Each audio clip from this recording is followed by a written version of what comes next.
എല്ലാവർക്കും നമസ്കാരം. അഭയുടെ പറഞ്ഞ പോലെ തന്നെ പത്തന ഡീറ്റെയിൽസ് നിങ്ങൾ ചോദിക്കുമ്പോൾ പറയാട്ടോ. 22 റിലീസ്. എപ്പോഴത്തേക്കും പോലെ ഇപ്രാവശ്യം ഞങ്ങൾക്ക് സപ്പോർട്ട് ഉണ്ടാകുന്ന വിചാരിക്കുന്നു. പടം കണ്ടിട്ട് അഭിപ്രായം പറയും. Thank you. നമസ്കാരം. ഈ പറഞ്ഞത് 22-ാം തീയതി സീക്രട്ട് ഓഫ് തിയേറ്ററിലെത്താണ്. സാധാരണ നമ്മൾ ഷോയ്ക്ക് ശേഷമല്ല ഒരു പ്രസ് മീറ്റ് വയ്ക്കുന്നത്. അപ്പം കൂടുതൽ നിങ്ങൾക്ക് അതിനകത്ത് ചോദ്യങ്ങളൊക്കെ ചോദിക്കാൻ പറ്റുമായിരുന്നു. അൺഫോർച്ചുനേറ്റ്ലി അത് നേരത്തെ ആയിപ്പോയി. എന്നാലും ആ സിനിമ കണ്ടതിന് ശേഷമുള്ള അഭിപ്രായങ്ങൾ നമുക്ക് ഷോ കഴിഞ്ഞിട്ട് അവിടെ വെച്ച് സംസാരിക്കാവുന്നതാണ്.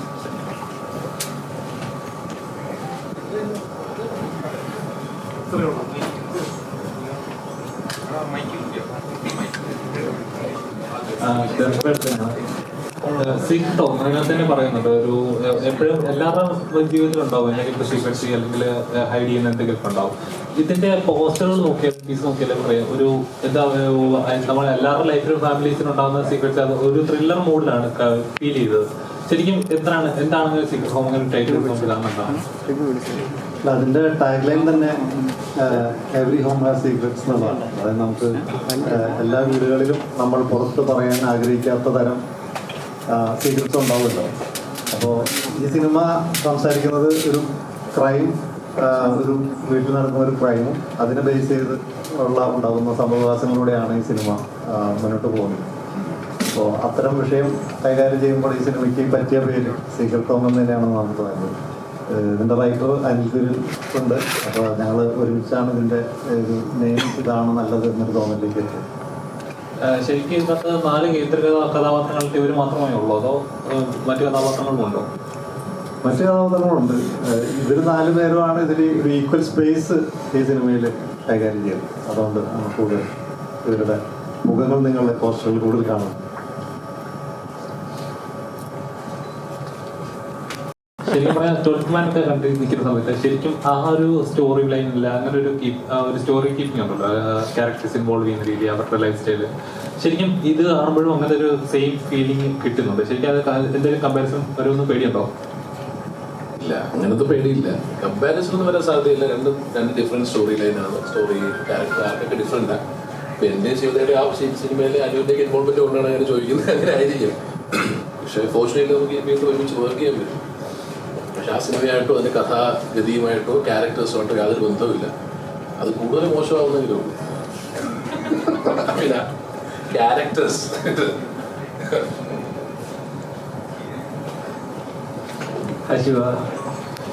സിനിമ ചെയ്യുമ്പോൾ ഓരോ കഥാപാത്രങ്ങൾ ചെയ്യുന്ന സമയത്ത് ചെയ്യുന്ന കഥാപാത്രം ഒരിക്കലും സാമ്യം തോന്നരുത്, അല്ലെങ്കിൽ ചെയ്യുന്ന കഥാപാത്രങ്ങളുടെ മറ്റേതിനായിട്ട് ഒരിക്കലും ലിങ്ക് ചെയ്യാൻ തോന്നരുത്. അങ്ങനെ ഒരു ഏതൊരു ആർട്ടിസ്റ്റ് അങ്ങനെ ചെയ്യുന്നത്. ഈ സിനിമയിൽ ഈ കഥാപാത്രത്തോളം ഡിഫറെന്റ് ആയിരുന്നു. ഇല്ല, എല്ലാ ക്യാരക്ടേഴ്സ് ചെയ്യുമ്പോഴും മേ ബി അപ്പിയറൻസ് വൈസ് നിങ്ങൾക്ക് കുറച്ചൊക്കെ സിമിലാരിറ്റി തോന്നി. കാരണം സെയിം ആൾ തന്നെയാണ്. പക്ഷെ ഈ പറഞ്ഞ പോലെ ഒരു ടൈപ്പ് കാസ്റ്റിംഗ് എന്നുള്ള രീതിക്ക് കുട്ടി, അമ്മ, എന്തൊക്കെ ഫാമിലി എന്നൊക്കെ പറയുമ്പോൾ അതുപോലൊക്കെ തന്നെ തോന്നി കാണും. പക്ഷെ നമ്മൾ മാക്സിമം ട്രൈ ചെയ്യുക ഏതൊരു ക്യാരക്ടർ ചെയ്യുമ്പോഴും. ഇതിലെ സരിക എന്നാണ് ക്യാരക്ടറിന്റെ പേര്. ഇത് ചെയ്തിട്ടും ശരി, മറ്റേതിലെ മാനറിസംസ് ഒന്നും വരാണ്ടിരിക്കാൻ മാക്സിമം നമ്മൾ ട്രൈ ചെയ്തിട്ടുണ്ട്. പിന്നെ ഇവര് പറയുന്ന ഡയറക്ടറും അതുപോലെ നമ്മുടെ റൈറ്ററൊക്കെ പറയുന്ന അവർ ഇൻപുട്സ് തരുമല്ലോ. അപ്പൊ അതിനനുസരിച്ചിട്ട് സരിക്ക് മാത്രമായിട്ടുള്ള കുറച്ച് കാര്യങ്ങളുണ്ട്. അത് ചെയ്യാനായിട്ട് മാക്സിമം ട്രൈ ചെയ്തിട്ടുണ്ട്. അപ്പോൾ ഐ ഹോപ്പ് നിങ്ങൾ കണ്ടു കഴിയുമ്പോൾ നിങ്ങൾക്ക് മനസ്സിലാവും ഇങ്ങനത്തെ ഒരു ക്യാരക്ടർ ഞാൻ ചെയ്തിട്ടുണ്ടാവില്ല. ഉറപ്പായിട്ടും എന്നെ കണ്ടാൽ അറിഞ്ഞൂടെ. എപ്പോഴും മോട്ടിവേഷൻ തരുന്ന ഒരാള്, നല്ലൊരു ഭാര്യ, മറ്റേ അങ്ങനത്തെ ഒരു ക്യാരക്ടറാണ് എപ്പോഴും ചെയ്യുന്നത്. അതിൽ നിന്ന് ഇത് നോക്കുമ്പോൾ ഉറപ്പായിട്ടും വളരെ ഡിഫറെന്റ് ആയിരിക്കും. പടം കണ്ടു കഴിയുമ്പോൾ നിങ്ങൾ തന്നെ പറയും ഇത്രയും ഡിഫറൻസ് വേണമെന്ന് പറയും നിങ്ങൾ തന്നെ.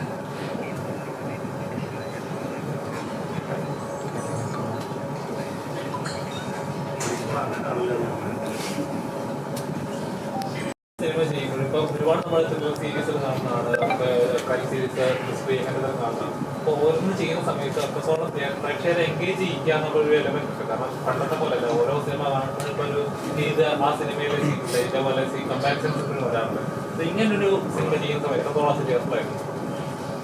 ഈ സിനിമയുടെ കഥ ഞാനും അനിലും നേരത്തെ കുറച്ച് വർഷങ്ങളായിട്ട് നമ്മൾ സംസാരിക്കുന്ന വിഷയമാണ്.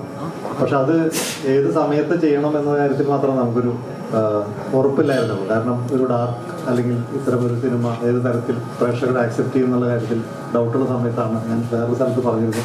റോഷാക്ക് എന്ന് പറഞ്ഞ സിനിമ മമ്മൂക്ക ചെയ്ത് കഴിഞ്ഞപ്പോഴാണ് അതിൻ്റെ ആക്സെപ്റ്റൻസ് ആയിട്ട് തോന്നി. ഓക്കെ, മമ്മൂക്ക പോലും ഇത്ര കൂളായിട്ട് നെഗറ്റീവ് ഷെയ്ഡുള്ള ക്യാരക്ടർ ചെയ്യുന്നു. അപ്പോൾ അതൊരു വലിയൊരു എക്സാമ്പിളാണ്. അപ്പോൾ അതൊരു ഇൻസ്പിറേഷൻ ആയിരുന്നു. ഞങ്ങൾക്ക് തോന്നി ഓക്കെ നമുക്കും ഇത് ചെയ്യേണ്ട സമയമായി എന്ന രീതിയിലാണ് അത് ചെയ്യാൻ തീരുമാനിച്ചത്. പക്ഷേ ഈ സിനിമയുടെ കഥ വേറെ ഒരു സിനിമയോ അല്ലെങ്കിൽ നമ്മൾ കണ്ടിട്ടുള്ള എന്തെങ്കിലും വിഷ്വൽ ഇതുമായിട്ടൊരു സാമ്യമില്ല എന്ന് ഞങ്ങൾ വിശ്വസിക്കുന്നതുകൊണ്ടാണ് ഇന്നോടൊരു കോൺടെസ്റ്റ് നമ്മൾ അനൗൺസ് ചെയ്യുന്നത്. അപ്പോൾ അതിൻ്റെ കോൺഫിഡൻസിലാണ് അത് നമ്മൾ സംസാരിക്കുന്നത്. കുറച്ച് ഇതിനെക്കുറിച്ച് കൂടുതൽ സംസാരിക്കാൻ അനിലിനോട്. നമസ്കാരം, ഞാൻ സിനിമയുടെ റൈറ്ററാണ്, അനിൽ ആണ് പേര്. ഇതൊരു സിനിമയെക്കുറിച്ച് പറയുകയാണെങ്കിൽ ഒരു ഓപ്പൺ മൈൻഡോടുകൂടി കാണേണ്ട ഒരു ചെറിയ സിനിമയാണ്. ചിലപ്പം കണ്ടു കഴിഞ്ഞ് കുറച്ച് നേരം നിങ്ങൾക്കത് ഹോണ്ടിങ് ആയിട്ട് തോന്നാം. കഥ എന്താണ് വിഷയം, ഈ സിനിമയുടെ വിഷയം എന്താണെന്ന് പറഞ്ഞു കഴിഞ്ഞാൽ മലയാളി കുടുംബങ്ങൾ അറ്റ്ലീസ്റ്റ് കഴിഞ്ഞ ഒരു 10-15 വർഷമായിട്ട് അതിവേഗം അതിലെ ബന്ധങ്ങളൊക്കെ മാറിക്കൊണ്ടിരിക്കുകയാണ്. അതുകൊണ്ടാണ് നമ്മൾ ടി വിയും സോഷ്യൽ മീഡിയ ഒക്കെ വെച്ച് കഴിഞ്ഞാൽ എല്ലാ ആഴ്ചയും അല്ലെ എല്ലാ മാസവും നമുക്ക് ഓരോ സംഭവങ്ങൾ കാണാം. അത് ഓരോ വീടിനുള്ളിൽ നടക്കുന്ന കാര്യങ്ങളാണ്. അപ്പോൾ നമ്മൾ ചിലപ്പം ഓവർ കോൺഫിഡൻ്റ് ആയിട്ട് ചിന്തിക്കുന്നുണ്ടാവും ഇതൊന്നും എൻ്റെ വീട്ടിൽ നടക്കത്തില്ല, അല്ലെങ്കിൽ നമുക്ക് അതിനോടൊരു ഓവർ കോൺഫിഡൻസോ അല്ലെങ്കിൽ നമ്മുടെ തിരക്കിൽ നമ്മളത് വിസ്മരിക്കുകയോ ഒക്കെ ചെയ്യുന്നുണ്ടാവും. അവിടേക്കാണ് ഈ സിനിമ നമ്മുടെ ചിന്തകളെ നയിക്കുന്നത്. അപ്പോൾ കാണുക, ഇഷ്ടപ്പെടുകയാണെങ്കിൽ ഇതിൻ്റെ പ്രമേയവും ഈ സിനിമ ഇഷ്ടപ്പെടുകയാണെങ്കിൽ തീർച്ചയായിട്ടും അടുത്ത ആൾക്കാരോട് പറയുക. അപ്പോൾ അതൊരു പ്രോത്സാഹനമാണ്. Thank you. ഡയറക്ടറോടാണ് ബന്ധപ്പെട്ട് നമ്മൾ ഗൂഗിൾ ചെയ്യുന്ന സമയത്ത് ഒരുപാട് സ്റ്റോറീസ് കാണുന്നുണ്ട് ഇംഗ്ലീഷിലും മലയാളത്തിലൊക്കെ ആയിട്ട്. അപ്പം ഈ സിനിമ ഒരു റിയലിസ്റ്റിക് സ്റ്റോറിയാണ്. അപ്പോൾ അങ്ങനെയുള്ള സന്ദർഭത്തിൽ ഇങ്ങനൊരു സ്റ്റോറി സിനിമയായിട്ട് വരുമ്പോൾ എത്രത്തോളം റിസ്ക് ഫാക്ടേഴ്സ് അതിനകത്തുണ്ടാകും? Risk factor in the sense ആ സ്റ്റോറി എടുത്തതിലാണ്. ആ സ്റ്റോറി ഞങ്ങൾക്ക് അങ്ങനെ റിസ്ക് ഒന്നും തോന്നിയിട്ടില്ല. കാരണം അത് പറയപ്പെടേണ്ട ഒരു വിഷയമാണെന്ന് തോന്നിയിട്ട് തന്നെയാണ് നമ്മൾ ആ സിനിമയുടെ ഈ സബ്ജക്റ്റ് എടുത്തത്. പിന്നെ മാത്രമല്ല ഇങ്ങനെ ഒരു സബ്ജക്റ്റ് നമ്മുടെ സിനിമകളിൽ, ഇന്ത്യൻ സിനിമയിൽ ഇതുവരെ ഹാൻഡിൽ ചെയ്തിട്ടില്ലെന്നാണ് ഞങ്ങൾ വിശ്വസിക്കുന്നത്. അപ്പോൾ അത് പുതിയൊരു കഥയായിരിക്കും, ആളുകൾ പ്രേക്ഷകർക്ക് ഒരു പുതിയ അനുഭവമായിരിക്കും എന്ന് ഞങ്ങൾ വിശ്വസിച്ചതുകൊണ്ടാണ് ഈ സിനിമയിലേക്ക് എത്തിയത്. അല്ലെങ്കിൽ ഈ സിനിമയിൽ പ്രവർത്തിച്ച എല്ലാവർക്കും ആ ഒരേ അഭിപ്രായമുള്ളതുകൊണ്ട് ഇങ്ങനെ സിനിമ സംഭവിച്ചത്.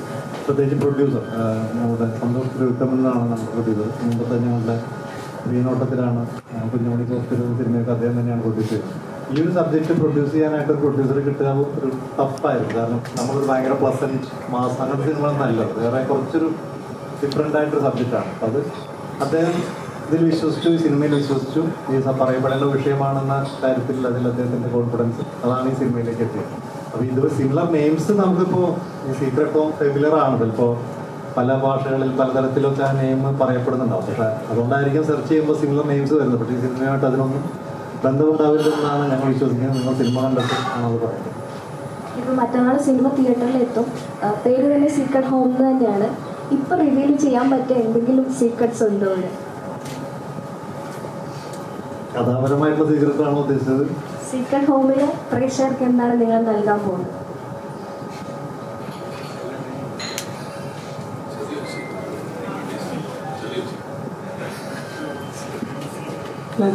ഞങ്ങൾ ആക്ച്വലി കഴിഞ്ഞ ഒരാഴ്ചയായിട്ട് റിലീസ് ചെയ്തുകൊണ്ടിരിക്കുന്ന പോസ്റ്റേഴ്സ് ഒക്കെ ചിലപ്പോൾ നിങ്ങൾ ശ്രദ്ധിച്ചിട്ടുണ്ടെങ്കിൽ അറിയാം. സീക്രട്ട് ഇസിലേക്ക് ഇവരാരും ബേസിക്കലി നല്ലവരല്ല ഈ സിനിമയ്ക്കകത്ത്. ഇവരാരും നന്മയുടെ ഷെയ്ഡൊന്നും തീരെയില്ലാത്ത ആൾക്കാരാണ്. അത് പിന്നെ എനിക്കറിയില്ല അതൊരു സീക്രട്ട് ഇനഫ് ആണോ എന്നുള്ള. വിഗ്രഹങ്ങളൊക്കെ വീടുടയും അങ്ങനത്തെ സംഭവം ശരിക്കും അപ്രീഷിയേറ്റ് ചെയ്യേണ്ടത് ഇവരെയാണ്. ഈ സിനിമയിൽ ഇവർ മാത്രമല്ല വേറെ കഥാപാത്രങ്ങൾ ചെയ്യിക്കുന്നവർ.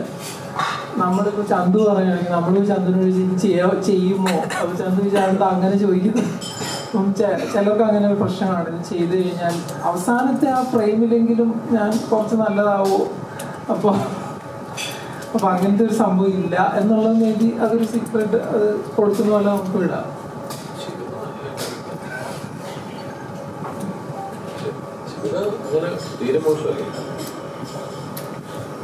സിനിമ കണ്ടു കഴിഞ്ഞാൽ ഇപ്പൊ നിങ്ങൾക്ക് ഇതിൽ ആരാണ് നല്ലത്, അത് ഒരുപാട് ഡയമെൻഷൻസ് ഉണ്ടാവും. അപ്പോൾ ഈ ഓരോ ആരാണ് ഇതിൽ തമ്മിൽ നല്ലത്, ഏതെങ്കിലും ഒരു ചെറിയ അളവിലെങ്കിലും നമുക്ക് കണ്ടെത്താൻ പറ്റുമോ എന്നുള്ള ചോദ്യമൊക്കെ വരാമെന്നാണ് നമുക്ക് തോന്നുന്നത്. ഓരോ കഥാപാത്രങ്ങളെ നോക്കുന്ന രീതിയിലുണ്ട്. അപ്പോൾ തിരിച്ചറിയാൻ അങ്ങനെ ആയിരിക്കാം. ഈ സിനിമയിലെ കഥാപാത്രം കഴിയുമ്പോഴേക്കും എങ്ങനെയായിരിക്കും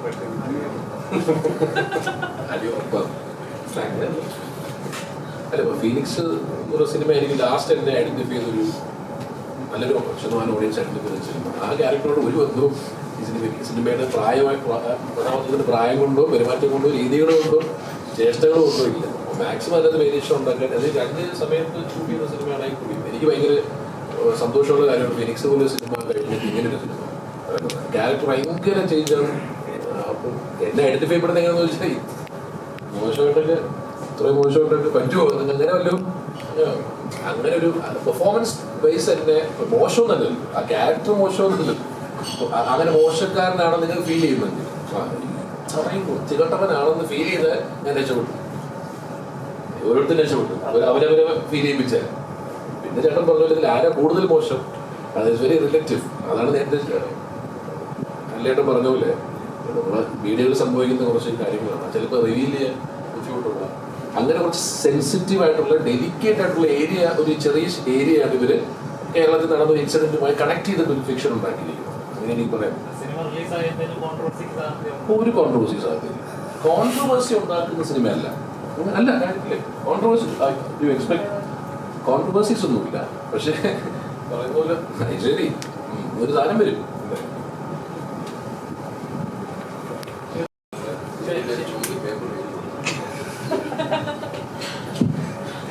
നല്ലൊരു ആക്ട്രസ്സാണ്, ഒരുപാട് സിനിമ ചെയ്യുന്നത്. പക്ഷേ ശരിക്കും ടാലന്റ് യൂസ് ചെയ്യപ്പെടുന്നില്ല, അത്രയും ഉപയോഗിക്കുന്നില്ല എന്ന് ഫീൽ ചെയ്യുന്നു. അത് ആക്ച്വലി എന്നോടല്ല, ഇവിടുത്തെ ഡയറക്ടേഴ്സിൻ്റെ അടുത്ത് വേണ്ടി ചോദിക്കാനായിട്ട്. ഫീലിംഗ് തോന്നിയിട്ടുണ്ടോ കഥാപാത്രം ആഗ്രഹിക്കുന്ന പോലെ കഥാപാത്രം കിട്ടുന്നില്ല? അല്ല, ആഗ്രഹിക്കുന്ന പോലെ ഒന്നുമില്ല, കിട്ടുന്ന കഥാപാത്രങ്ങൾ എങ്ങനെ നന്നായിട്ട് ചെയ്യാമെന്ന് നമ്മൾ നോക്കുന്നുണ്ട്. കാരണം അതല്ലെങ്കിൽ ഞാൻ ആഗ്രഹിക്കുന്ന പോലെ തന്നെ ഒന്നുണ്ടെങ്കിൽ ഞാൻ ഡയറക്റ്റ് ചെയ്യും, അല്ലെങ്കിൽ ഞാൻ പ്രൊഡ്യൂസ് ചെയ്യും. അതല്ലെങ്കിൽ നമുക്ക് എന്താണോ കിട്ടുന്നത് 100% കൊടുത്തിട്ട് ചെയ്യാന്നുള്ളത് മാത്രമേ ഇപ്പം നമ്മൾ നോക്കുന്നുള്ളൂ. പക്ഷെ ഈ പറഞ്ഞ പോലെ തന്നെ തമിഴിൽ കുറച്ചുകൂടെ വെറൈറ്റി ആയിട്ടുള്ള ക്യാരക്ടേഴ്സ് വരുന്നുണ്ടെന്ന് എനിക്ക് പേഴ്സണലി ഫീൽ ചെയ്യുന്നുണ്ട്. കാരണം കുറച്ചുകൂടെ ആസ് എൻ ആക്ടർ നമ്മൾ എല്ലാ ഡയമെൻഷനിലും ചെയ്യണം എന്നാണല്ലോ വിചാരിക്കുക. അപ്പോൾ തമിഴിലാണ് കുറച്ചുകൂടെ എനിക്കൊരു പേഴ്സണലി ഒരു എക്സ്പെരിമെന്റേഷനുള്ള സ്കോപ്പ് തമിഴിലാണെന്നുള്ള പലപ്പോഴും ഫീൽ ചെയ്തിട്ടുണ്ട്. ഇവിടെ എപ്പോഴും ഈ നേരത്തെ പറഞ്ഞ പോലെ തന്നെ ഒരു നന്മമരം എന്നൊക്കെ ഉള്ളൊരു ഒരു മോട്ടിവേറ്റ് ചെയ്യുന്ന ഒരു ലവർ, അല്ലെങ്കിൽ ഒരു നല്ലൊരു സപ്പോർട്ട് കൊടുക്കുന്ന ഒരു ഭാര്യ, അങ്ങനെ ഒരു പോസിറ്റീവ് ഫീലാണ് മേബി പടം വരുമ്പോഴത്തേക്ക് അത് മാറുമായിരിക്കും.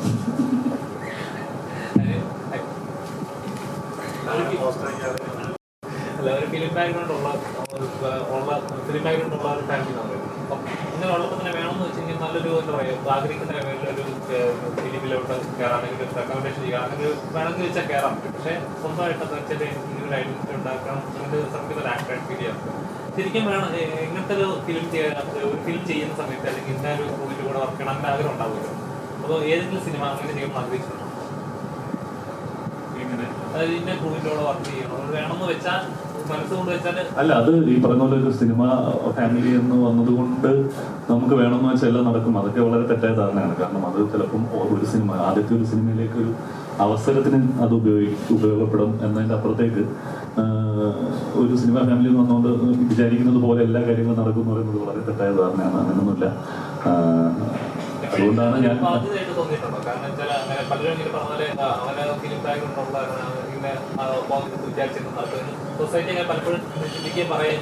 അവർ പറയുന്നുണ്ട്. പക്ഷെ അതിനനുസരിച്ചിട്ട് അങ്ങനെ പറയുകയാണെങ്കിൽ അതിനനുസരിച്ച് ഞാൻ എത്രയോ സിനിമകളോട് ചെയ്ത് കഴിയണമായിരുന്നു അല്ലേ. അപ്പോൾ ഇപ്പോഴും ഞാൻ ആ സ്ട്രഗ്ലിംഗ് സ്റ്റേജിൽ തന്നെയാണ് നിൽക്കുന്നത്. അപ്പം അത് സത്യമാവുന്ന എപ്പോഴാണ് അവർ പറയുന്നത് പോലെ എൻ്റെ കരിയറിൽ വയസ്സ് നടക്കുമ്പോഴല്ലേ. ഞാൻ ഇങ്ങനെ ബാക്ക് ടു ബാക്ക് സിനിമകൾ ചെയ്തുകൊണ്ടിരിക്കുകയാണെങ്കിൽ ഓക്കെ, അവൻ പറയുന്നത് എന്തെങ്കിലും ഒരു അർത്ഥമുണ്ടെന്ന് മനസ്സിലാവും. ഇപ്പം അതങ്ങനെയല്ല. ഞാൻ ഇപ്പം ഏകദേശം 2012 ആദ്യത്തെ സിനിമ അഭിനയിക്കുന്നത്. എത്രയോ വർഷങ്ങൾ കഴിഞ്ഞു, ഇടയ്ക്ക് കുറേ നാൾ ഗ്യാപ്പ് വന്നു. അപ്പോൾ അതെല്ലാം നമ്മുടെ ഒരു സ്ട്രഗ്ലിംഗ് സ്റ്റേജ് തന്നെയാണ്. നമ്മളൊരു നല്ല കഥാപാത്രത്തിന് വേണ്ടി നല്ല വർക്കിന് വേണ്ടി കാത്തിരിക്കുമ്പോൾ ഇങ്ങനെ നല്ല നല്ല സിനിമകൾ സംഭവിക്കും. അതങ്ങനെ തന്നെയാണ്. അത് ഫിലിം ബാക്ക്ഗ്രൗണ്ടിൽ നിന്ന് വന്നുകൊണ്ടൊന്നുമല്ല. ഇങ്ങനെ പറയുമ്പോൾ ഒരു പലപ്പോഴും നമ്മുടെ ഇൻഡസ്ട്രിയിൽ ഒരു ടോപ്പ് ഉണ്ട്. കാരണം ഇത് പുറമേ നമ്മളൊരാൾ സോഷ്യൽ മീഡിയ അല്ലെങ്കിൽ ഇന്ന ആളുടെ മോനാണ്, ഇന്ന ആളുടെ തെറ്റാണ്. അപ്പോൾ അങ്ങനെ ഉള്ളപ്പോൾ വേണമെന്ന് വിചാരിച്ചാൽ നടക്കും. പക്ഷേ അങ്ങനത്തെ ഒരു ഒരുപാട് ടോക്കുകൾ സോഷ്യൽ മീഡിയയിലൊക്കെ വരാറുണ്ട്. ടോക്കുകൾ നടക്കുന്നുണ്ട്. നമ്മളിപ്പോൾ ഇവിടെ ഉള്ള ആൾക്കാരെ നോക്കിയാൽ പോലെ അവര് എല്ലാവരും സിനിമ കുടുംബത്തിൽ നിന്ന് വന്ന ആൾക്കാരാണ് ഇവിടെ നിലനിൽക്കുന്നതും വലിയ സ്റ്റാർട്ടപ്പിൽ നിൽക്കുന്നതൊന്നും അല്ലല്ലോ. എത്രയോ ആൾക്കാർ കഷ്ടപ്പെട്ട് തന്നെയാണ് വന്നിരിക്കുന്നത്. അവർ സ്ട്രഗിൾ ചെയ്ത് തന്നെ കയറി വന്നിരിക്കുന്നത്. അപ്പോൾ അത് അങ്ങനെയാണെങ്കിൽ അത് മാത്രം സംഭവിക്കണം അല്ലേ. സിനിമ ബാക്ക്ഗ്രൗണ്ടിൽ നിന്ന് സിനിമ ഫാമിലി എന്നുള്ള ആൾക്കാർ മാത്രം സിനിമയിൽ വർക്ക് ചെയ്യുക എന്ന് പറയുന്നത് അസംഭവികമാണ്. അത് നടക്കില്ല. സിനിമയിലെ കഥാപാത്രം എങ്ങനത്തെ ഒരു കഥാപാത്രം? ഇതിലെ കഥാപാത്രം ഈ പറയുന്ന ഒരു ഗ്രേ ഷെയ്ഡുള്ള ക്യാരക്ടറാണ്. അജീഷ് എന്ന് പറയുന്നൊരു IT പ്രൊഫഷണലാണ്. ഞങ്ങൾ ഒരുമിച്ച് വർക്ക് ചെയ്യുന്ന ആൾക്കാരാണ്. ഈ പറയുന്നത് ഒരു വീട്ടിൽ നടക്കുന്ന ഇൻസിഡൻറ്റിനെ ബേസ് ചെയ്ത് കണക്ട് ആവുന്ന ക്യാരക്ടേഴ്സാണ് ചന്തു ചെയ്യുന്നതും ശിവദ ഞാനും അപ്ലോഡ് ചെയ്യുന്ന ക്യാരക്ടേഴ്സ്. വേറെ ഒരുപാട് ക്യാരക്ടേഴ്സ് ഉണ്ട്. ക്യാരക്ടറിനെ പറ്റി അത്രേ പറയാൻ പറ്റുള്ളൂ. ബാക്കി ചേട്ടാ, അപ്പം ആടുജീവിതം അടുത്ത ദിവസം റിലീസ് ആകാൻ പോവാണ്. അതിൽ അമ്മ അഭിനയിച്ചിട്ടുണ്ട്. അപ്പം ആടുജീവിതം എന്ന സിനിമ കാണാൻ എത്രത്തോളം എക്സൈറ്റഡ് ആണ്? ഞങ്ങൾ ഇന്നലെ വീട്ടിൽ സംസാരിച്ചുള്ളൂ. ഞാനും നീ തമ്മില കോമ്പറ്റീഷൻ. അപ്പൊ അത് ഒരാഴ്ച ഗ്യാപ്പിൽ വരുന്ന സിനിമയാണ്. ആടുജീവിതം എക്സ്പെക്ടേഷൻ ഭയങ്കര, കാരണം നമ്മൾ നോവൽ വായിച്ച് അതേപോലെ ഫീൽ ചെയ്ത ഒരു നോവലായിരുന്നു ആടുജീവിതം. അത് എത്രയോ വർഷം, 10 വർഷം മുന്നേ ഒക്കെ വായിച്ചതാണ്. അപ്പം അത്രയും നാളെടുത്ത് ഒരു ഡയറക്ടർ ഒരു 16 വർഷം സമയം കളഞ്ഞ് എത്രയോ വർഷം കൊണ്ട് ഷൂട്ട് ചെയ്തെടുക്കുന്ന ഒരു സിനിമ കാണാൻ എന്തായാലും നമ്മൾ എക്സൈറ്റഡ് ആണ്. അത് അതിൻ്റെ ഒരു ഔട്ട്പുട്ട് തന്നെയാണ്. എപ്പോഴേലും അമ്മ ക്യാരക്ടറിനെ പറ്റി എന്തെങ്കിലും കാര്യങ്ങൾ ഡിസ്കസ് ചെയ്തിട്ടുണ്ടോ നിങ്ങളുമായി ആടുജീവിതവുമായി ബന്ധപ്പെട്ടിട്ട്? ഇല്ല, അതിൽ രാജുവിൻ്റെ അമ്മയുടെ ക്യാരക്ടറാണ്, ഉമ്മയുടെ ക്യാരക്ടറാണ് അമ്മ ചെയ്യുന്നത്. അത് നോവൽ വായിച്ച ആൾക്കാർക്ക് അറിയാം. ആ ഒരു ഗൾഫിലേക്കുള്ള യാത്രയ്ക്ക് മുന്നേ ഉള്ള കുറച്ച് സീക്വൻസുകളായിരിക്കും സിനിമയിൽ. അങ്ങനെയാണ് ഞാനും പ്രതീക്ഷിക്കുന്നത്. ഇപ്പോൾ റീസെൻ്റ്ലി ഇപ്പോൾ ഫെബ്രുവരി എടുത്തു കഴിഞ്ഞാൽ മഞ്ഞുമൽ ബോയ്സ് അതേപോലെ ഇഷ്ടംപോലെ അടിപൊളി ഫിലിംസാണ് ഇറങ്ങിക്കൊണ്ടിരിക്കുന്നത്. അപ്പോൾ സീക്രട്ട് ഹോം എന്ന് പറഞ്ഞ ഫിലിം എത്രത്തോളം അതിൽ നിന്നൊക്കെ വ്യത്യസ്തമായിരിക്കും, അല്ലെങ്കിൽ എന്ത് കോൺഫിഡൻസ് വെച്ചാണ് ഈ ഒരു സിനിമ മുന്നോട്ട് വയ്ക്കാൻ പോകുകയെന്ന് ചോദിച്ചു കഴിഞ്ഞാൽ എന്തായിരിക്കും ആൻസർ? കാണിക്കണമല്ലോ, അതായത് കാണിക്കാൻ തുടങ്ങിയാലാണല്ലോ അതിൻ്റെ ലക്കും കൂടി വരുള്ളൂ. ഇപ്പോൾ സിനിമകൾ പലതും സൂപ്പർ ഹിറ്റ് ആവാൻ ചെയ്യുന്നതല്ല, അത് സംഭവിക്കുന്നതാണ്. അപ്പോൾ നമ്മളൊരു സിനിമ ചെയ്യുന്നു, അത് നമ്മളുടെ ഒരു കോൺഫിഡൻസ് ആണ്, നന്നായി വന്നിട്ടുണ്ട്, അത് വ്യത്യസ്തമാണ് നമ്മൾ സ്ഥിരം പറയപ്പെടുന്ന രീതികളിൽ നിന്ന്. അപ്പൊ പ്രേക്ഷകർ എന്ത് ഒരു കോൺഫിഡൻസിൽ നമ്മളത് വന്ന് കാണണം എന്ന് ചോദിക്കുകയാണെങ്കിൽ എത്രത്തോളം വ്യത്യസ്തമായിരിക്കും സീക്രട്ട് ഹോം എന്ന് പറയുന്ന സിനിമ എന്നാണ് ഞാൻ ചോദിച്ചത്. ഈ സിനിമ പ്രേക്ഷകർക്ക് ഇതുവരെ കാണാത്ത ഒരു തലത്തിലേക്ക്, അതായത് പറയപ്പെടാത്തൊരു വിഷയം, അല്ലെങ്കിൽ ഈ സിനിമ കഴിയുമ്പോൾ ഇപ്പോഴത്തെ അറ്റ്ലീസ്റ്റ് പുതിയ തലമുറ എന്ന് വിചാരിക്കുന്ന, അല്ലെങ്കിൽ വളരെ പ്രോഗ്രസീവ് എന്ന് പറയപ്പെടുന്ന ആളുകൾക്കെങ്കിലും ഒരു തോട്ട് പ്രൊവോക്കിംഗ് ഒരു സംഭവത്തിലുണ്ടെന്ന് നമ്മൾ വിശ്വസിക്കുന്നു. നമ്മൾ പറയുന്ന പോലെ ഇവിടെ സമൂഹത്തിൽ പറയുന്ന കുറേ നമ്മളുടെ നന്മകളോ അല്ലെങ്കിൽ പുറമെ നടിക്കുന്ന ഹിപ്പോക്രസി അല്ലെങ്കിൽ മൊറാലിറ്റി പോയിട്ടുള്ള പോലെ കാര്യങ്ങളെ പലതിനെയും ചിലപ്പോൾ ഈ സിനിമ ഒരു തരത്തിൽ മറ്റൊരു തരത്തിൽ അഡ്രസ്സ് ചെയ്യുന്നു. അത് എത്രത്തോളം അതിൻ്റെ അതേ അളവിൽ അതേ തരത്തിൽ പോകുന്നു എന്നുള്ളതൊക്കെ ഇതിലൊരു വിഷയമാണ്. അത് നിങ്ങൾ സിനിമ കണ്ടു കഴിയുമ്പോൾ സ്വാഭാവികമായിട്ടും നിങ്ങൾക്ക് കുറച്ചെങ്കിലും ഹോണ്ട് ചെയ്യുമെന്ന് ഞങ്ങൾ വിശ്വസിക്കുന്നു.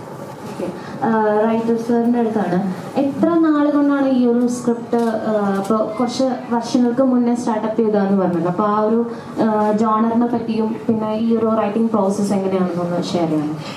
ആക്ച്വലി നമ്മൾ പറഞ്ഞ പോലെ ഇത് ഒരു ഇൻസിഡൻറ്റ് നമ്മുടെ നാട്ടിൽ ഇങ്ങനത്തെ 1-2 ഇൻസിഡൻറ്റ് നടന്നപ്പോൾ നമ്മളിത് നോട്ടീസ് ചെയ്തു. എങ്ങനെയാണ് ഇത് മാറിക്കൊണ്ടിരിക്കുന്നത്, നമ്മുടെ ഫാമിലികളിലുള്ളിലത്തെ ഇക്വേഷൻ മാറുകയാണ്. നമ്മൾ മേ ബി അത് ശ്രദ്ധിക്കുന്നില്ല, നമ്മൾ TV യിൽ ഇത് കാണുന്നുണ്ട്, പക്ഷേ ഞാൻ നേരത്തെ പറഞ്ഞാൽ നമ്മൾ മേ ബി നമ്മുടെ വീട്ടിലൊന്നും സംഭവിക്കില്ല എന്നുള്ളൊരു ചിന്ത. അപ്പോൾ അത് നോട്ടീസ് ചെയ്തപ്പോൾ നമ്മൾ രണ്ടുപേരും അത് ഡിസൈഡ് ചെയ്തിട്ടുണ്ട് ഇതൊരു ഇങ്ങനത്തെ ഒരു സബ്ജക്റ്റ്. പക്ഷേ അഭയ് നേരത്തെ പറഞ്ഞ പോലെ നമുക്ക് ധൈര്യമില്ല, ലൈക്ക് ഇതൊക്കെ ചെയ്ത ആൾക്കാർ ലൈക്ക് ആക്സെപ്റ്റ് ചെയ്യുമോ, ബിക്കോസ് ടൈം ആൾക്കാർ നമ്മളോട് സഞ്ചരിക്കണം, ആ നറേറ്റീവിൻ്റെ കൂടെ ആ കാലം അതിനനുസരിച്ച് പ്രോഗ്രസ് ചെയ്യണം. പിന്നെ ഇതിപ്പോൾ ഈ മുമ്പോട്ട് പോകുന്തോറും എപ്പോഴും സംഭവിക്കുന്ന ഇൻസിഡൻസ് ആയി.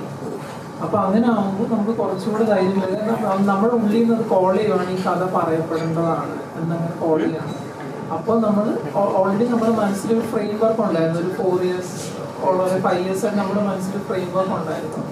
നമ്മളൊരു ലാസ്റ്റ് 2 to 3 years നമ്മളത് എഴുതാൻ തുടങ്ങി.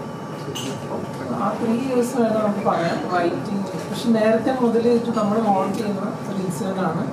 പിന്നെ നമ്മുടെ സുഹൃത്തായ DYSP പുള്ളി വളരെയധികം ഹെൽപ്പ് ചെയ്തിട്ടുണ്ട്. നമ്മൾ ഇത് ചെന്ന് പറയുമ്പോൾ പുള്ളി ഇങ്ങോട്ട് പറഞ്ഞു തരും, ഇങ്ങനത്തെ വേറെ 3-4 ഇൻസിഡൻറ്റ് പുള്ളി പറഞ്ഞു തരും, ലൈക്ക് ഇത് ഇങ്ങനെ. അപ്പം നമ്മൾ അതിൽ നിന്നും ഇൻപുട്സ് എടുത്തിട്ടുണ്ട്.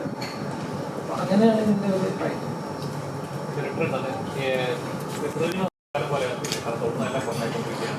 അപ്പം ശരിക്കും പറഞ്ഞാൽ ഒരുപാട് എക്സ്പെക്ടേഷനുള്ള ഒരുപാട് മലയാളികൾ കാത്തിരിക്കുന്ന ഒരു സിനിമയാണ് ആടുജീവിതം.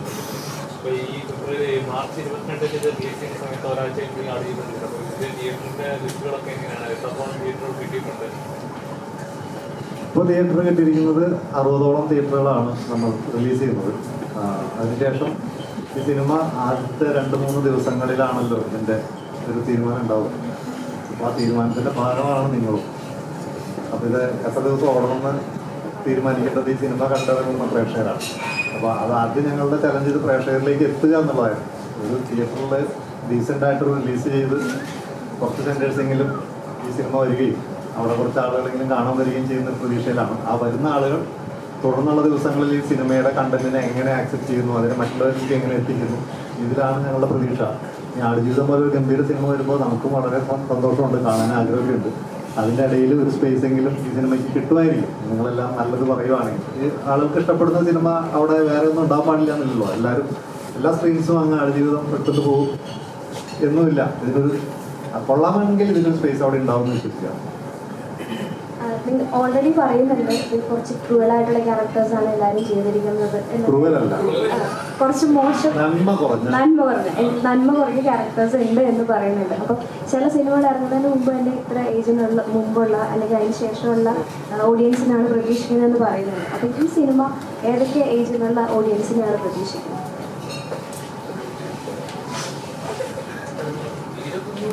ആക്ച്വലി ആ സിനിമ കറക്റ്റ് ചെയ്യണം. ക്രൂവൽ അങ്ങനെയല്ല, അവരൊരു മനുഷ്യ സഹജമായ പ്രശ്നങ്ങളുള്ള ആൾക്കാരാണ്. ഓവർ അവരെ ഗ്ലോറിഫൈ ചെയ്യാനായിട്ടൊന്നും ചെയ്തിട്ടില്ല എന്ന് മാത്രമേ ഉള്ളൂ. നമ്മളുടെ ഉള്ളിൽ 2 സൈഡും ഉണ്ടല്ലോ, നല്ലതും അഴുക്കുണ്ട്. അവർ ചില സിറ്റുവേഷൻ വരുമ്പോൾ അതെല്ലാം പുറത്തേക്ക് വരുന്നതെന്ന് മാത്രമേ ഉള്ളൂ. അപ്പം ചോദ്യം ടാർഗറ്റ് ഓഡിയൻസ് നമ്മൾ എക്സ്പെക്ട് ചെയ്യുന്നത് ഒരു 45-40 ഇയേഴ്സ് താഴെയുള്ളവർക്ക് ഇഷ്ടപ്പെടുന്നതാണ്. അതിൻ്റെ മുകളിലുള്ളവർക്ക് ചിലപ്പോൾ ആക്സെപ്റ്റ് ചെയ്യാൻ നമുക്കറിയില്ല എത്രത്തോളം പറ്റും. ഒരു അത് എനിക്കറിയാം പറയാമെന്നറിയില്ല. നമ്മളിത് റിവ്യൂ ചെയ്യുന്ന കാണിച്ചപ്പോൾ കുറച്ച് സീനിയറായിട്ടുള്ള ഒരാളെ വെച്ചാൽ ഏജ് വൈസ് ഞാൻ പറയുകയാണ്. എന്ന് ചോദിച്ചാൽ ഓക്കെ ഇതെല്ലാം ടെക്നിക്കലി എല്ലാം നല്ല, പക്ഷെ ഇങ്ങനെയൊക്കെ ഇത് കാണിക്കാമോ എന്ന്. അപ്പോൾ നമുക്കറിയില്ല, ലൈക്ക് ഒരു ഏജിന് ബിയോണ്ട് ആയിട്ടുള്ള ആൾക്കാർ അത് എങ്ങനെ എടുക്കുമെന്ന് നമുക്കറിയില്ല. ബട്ട് ലെസ് ദെൻ 40 ചിലപ്പോൾ ദേ മേ ആക്സെപ്റ്റ്. അല്ല, പറഞ്ഞു പോയത് എന്താണെന്ന് വെച്ചാൽ നമ്മൾ സമൂഹത്തിൽ നടക്കുന്നുണ്ട്. ഇപ്പം നമ്മളെല്ലാവരും അങ്ങനെ ഉണ്ടല്ലോ, നടക്കുന്നുണ്ട് നമുക്കറിയാം. പക്ഷെ നമുക്ക് പറയാൻ ഇഷ്ടമല്ല, അല്ലെങ്കിൽ നമ്മൾ അറിഞ്ഞതായിട്ട് അത് അംഗീകരിക്കാൻ നമ്മൾ തയ്യാറല്ല. അങ്ങനത്തെ വിഷയങ്ങളുണ്ട്. ഈ സിനിമ ഹാൻഡിൽ ചെയ്യുന്നൊരു വിഷയം അതാണ്. ഇതൊക്കെ ഇവിടെ സംഭവിക്കുന്ന കാര്യങ്ങളാണ്. ഇതിൻ്റെ കഥയുമായി ഞങ്ങൾ ചില ആർട്ടിസ്റ്റുകളെ സമീപിച്ചപ്പോൾ, സംസാരിച്ചപ്പോൾ അവർ ഇങ്ങോട്ട് സിംഗിളർ ഇൻസിഡൻറ്റ് ഞങ്ങളോട് പറഞ്ഞു തരികയുണ്ട് പലരും. അപ്പോൾ അത് ഞങ്ങൾക്ക് കൂടുതൽ കോൺഫിഡൻസ് തരിക. അത് വൺ ഓഫ് ഇൻസിഡൻറ്റ് അല്ല, these all are happening around. അല്ലേ, ഞാൻ കുറേ നേരം ചോദിക്കുമ്പോൾ വിചാരിച്ചതാ ഷൂട്ട് കഴിയും ശേഷം അല്ലല്ലേ ക്ലൈമാക്സ് അല്ലേ, പടത്തിന്റെ ക്ലൈമാക്സ് പരിപാടി അത് ഫിക്ഷനിലാണോ ശരിക്കും അങ്ങനെ സംഭവം, അങ്ങനത്തെ സിവിൽ ഇൻസിഡന്റ് ഉണ്ടായിട്ടുണ്ട്?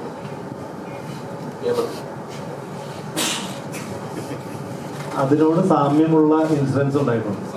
അല്ല, അത് എക്സാക്ട്ലി അവിടെ നമ്മൾ കാണിക്കുന്ന അല്ലെങ്കിൽ ആ സിനിമയിൽ എക്സാക്ട്ലി ഒരു സീനിൽ ഷൂട്ട് ചെയ്ത് വെച്ചാൽ അതേപോലെ സംഭവിച്ചിട്ടില്ല എന്നൊന്നും അറിയില്ല, നമുക്കിപ്പോൾ എല്ലാം അറിയില്ല. പക്ഷെ അപ്രോക്സിമേറ്റ് ഇതിന് കടന്ന ലെവലുണ്ടായിട്ടുണ്ട്.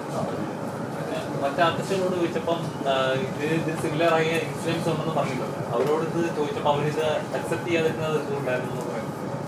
വീട്ടിലേക്ക് എങ്ങനെയാണ് അത്? അങ്ങനത്തെ ഞാൻ ഈ മെയിൻ ആർട്ടിസ്റ്റുകളല്ലായിരുന്നു അത് അതിലല്ലാതെയും ചില ക്യാരക്ടേഴ്സ് ഉണ്ട്. അത് അവരുടെ സംഭവം പുറത്ത് വരുമ്പോൾ അത് പുള്ളിയെ ചോദിച്ചുകൊണ്ട് പറയാണ്. ഒരു ആർട്ടിസ്റ്റിൻ്റെ അടുക്ക പറഞ്ഞപ്പോൾ അത് ഒരു അവരുടെ ഒരു ഒപ്പീനിയൻ ആയിരുന്നു വെച്ചാൽ അവർ ബിലീവ് ചെയ്യുന്ന പൊളിറ്റിക്സ് അല്ല, അവരുടെ പൊളിറ്റിക്കൽ കറക്റ്റ് ലൈക്ക് അങ്ങനെയല്ല ഇത്, അതുകൊണ്ട് ചെയ്യാൻ പറ്റില്ല എന്നുള്ള ഒരു രീതിയിൽ പറഞ്ഞിരുന്നു. അത് നമ്മൾ എല്ലായിടത്തും ചെല്ലുമ്പോൾ ഇവരോടൊക്കെ ചോദിക്കുന്നില്ല നിങ്ങൾ ചെയ്യുമോന്ന്. അപ്പം പറഞ്ഞില്ല, ചിലത് ഇവരെല്ലാം പറഞ്ഞാൽ അത് ചെയ്യുന്നത് എന്താണെന്നാണ് അവർ പറഞ്ഞത്.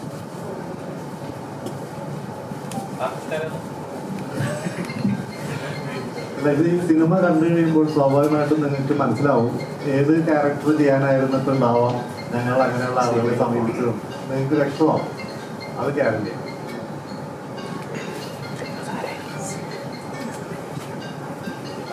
സിനിമ എന്തായാലും ഒരുപാട് എക്സ്പെക്ടേഷൻസ് ഉണ്ട്. കാണുന്ന പ്രേക്ഷകരോട് ആദ്യമായിട്ട് പ്രേക്ഷകർ ഈ സിനിമ കാണാൻ വരണം എന്നുള്ളതാണ് നമ്മുടെ ആവശ്യം. ഈ വരുന്ന പ്രേക്ഷകർക്ക് ഇത് ഇഷ്ടമാവുകയാണെങ്കിൽ അത് അവർ പരമാവധി മറ്റുള്ളവരിലേക്ക് അത് സ്പ്രെഡ് ചെയ്യുക. കാരണം ഇത് നമുക്ക് പറയുന്ന പോലെ വലിയ ബഹളങ്ങൾ കോലാഹലങ്ങൾ കാണിച്ച് ആളുകളിലേക്ക് എത്തിക്കാനുള്ള ശേഷി ഞങ്ങൾക്കില്ല. പറ്റുന്ന രീതിയിൽ ബെസ്റ്റ് രീതിയിൽ നമ്മൾ ട്രൈ ചെയ്യുവാണ്. ഏതെങ്കിലും തരത്തിൽ പ്രത്യേക ശ്രദ്ധ ചെയ്യാൻ പറ്റുള്ളൂ. ഈ വിഷയം നിങ്ങളെ ഏതെങ്കിലും തരത്തിൽ ഫോൺ ചെയ്യുന്നുണ്ടെങ്കിൽ അല്ലെങ്കിൽ അതിൽ നിന്ന് നിങ്ങൾക്ക് തോന്നുന്നു ഓക്കെ ഇങ്ങനൊരു കാര്യം പുതിയതാണല്ലോ, നമ്മൾ ഇവിടെയൊക്കെ സംഭവിക്കുന്നതാണ്, പക്ഷേ എവിടെയും പറയുന്നില്ല എന്നുള്ളൊരു കാര്യം നിങ്ങൾക്ക് തോന്നുകയാണെങ്കിൽ നിങ്ങൾ പരമാവധി മറ്റുള്ളവർക്ക് എത്തിച്ച് വരും ദിവസങ്ങളിൽ ഈ സിനിമ കൂടുതൽ ആളുകൾ തിയേറ്ററിൽ വരുന്ന തരത്തിൽ വേണ്ട പ്രോത്സാഹനം തരിക എന്ന് മാത്രമേ റിക്വസ്റ്റ് ചെയ്യാവുള്ളൂ. എല്ലാവരും തിയേറ്ററിൽ തന്നെ വന്ന് കാണണം. നിങ്ങൾ പ്രിവ്യൂ ഷോയ്ക്ക് നിങ്ങളെല്ലാവരും ഉണ്ടാവില്ല, നിങ്ങളെ ഗസ്റ്റ് എല്ലാവരും ഇൻവൈറ്റ് ചെയ്തിട്ടുണ്ടല്ലോ. സ്വാഭാവികമായിട്ടും നിങ്ങളുടെ ഇപ്പോഴത്തെ ക്യൂരിയോസിറ്റിയൊക്കെ കുറച്ച് ഒരു കഴിയുമ്പോഴേക്കും മാറി ചർച്ചകൾക്ക് ഇടവരട്ടെ. Thank you. ഒരു ചെറിയ ഒരു കോൺടെസ്റ്റ് അനൗൺസ്മെന്റ് ഉണ്ട്.